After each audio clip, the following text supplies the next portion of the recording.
দেশে ফিরল ভিনদেশে সড়ক দুর্ঘটনায় প্রাণ হারানো প্রিয়জনের মরদেহ, স্বজনদের আহাজারিতে ভারী পরিবেশ। সোমবার দিবাগত রাতে লক্ষ্মীপুরের চন্দ্রগঞ্জ উপজেলার গণিপুর এলাকায় আনা হয় সৌদি আরবে সড়ক দুর্ঘটনায় প্রাণ হারানো দুই ভাই সজীব ও সুজনের মরদেহ। তাদের শেষবারের মতো দেখতে আসেন শত শত মানুষ। সকালে নিজ বাড়ি সংলগ্ন কামারহাট মসজিদ মাঠে তাদের জানাজার নামাজ অনুষ্ঠিত হয়। পরে পারিবারিক কবরস্থানে দাফন করা হয় দুই ভাইকে।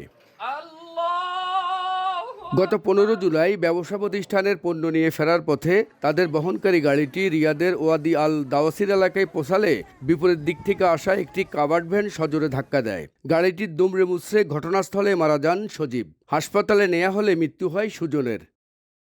পরিবারের আর্থিক সচ্ছলতা আনতে সৌদি আরব পাড়ি জমিয়েছিলেন সজীব।